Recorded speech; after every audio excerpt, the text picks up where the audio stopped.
Hi, നമ്മളിന്ന് പഴം നിറച്ചത് ഉണ്ടാക്കാൻ പോവുകയാണേ. പഴം നിറച്ചതെന്ന് പറയുമ്പോൾ ഞാൻ അങ്ങനെ ഇവിടെ ഒന്നും ഉണ്ടാക്കിയിട്ടില്ല. പഴം നിറച്ചത് നമ്മൾ പഴംപൊരിയാണ് കൂടുതൽ നമുക്കിഷ്ടം, അതാണ്. പിന്നെ അധികം മധുരം നമ്മളധികം കൂട്ടാറില്ലാത്തതുകൊണ്ട് നമുക്ക് പഴംപൊരിയാണ് ഇഷ്ടം. പക്ഷേ ഇന്നൊന്ന് വെറൈറ്റിക്ക് ഞാൻ പഴം നിറച്ചത് ഉണ്ടാക്കാൻ പോവുകയാണേ. അപ്പോൾ ഞാൻ അടുക്കളയിൽ ഇങ്ങനെ ചെന്നപ്പോൾ ഫുള്ള് അവിടെ ഇവിടെയൊക്കെ ആയിട്ടൊക്കെയാണ് കിടക്കുന്നതല്ല. അപ്പോൾ ഞാൻ ജസ്റ്റ് ഒന്ന് ഒതുക്കി ക്ലീൻ ചെയ്തിട്ടൊക്കെ ചെയ്യാമെന്ന് ഓർത്ത്. അതാകുമ്പോൾ നമുക്ക് കുറച്ചും കൂടി ഇൻട്രസ്റ്റ് ആയിരിക്കും.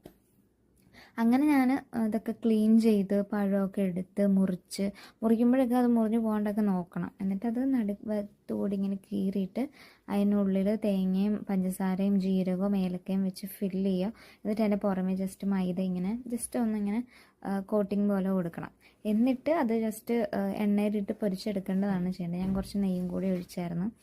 പിന്നെ കട്ടനും എടുത്ത്. കട്ടൻ ഞാൻ പഞ്ചസാര ഇട്ടില്ല, ഫുള്ള് മധുരമായിരുന്നു.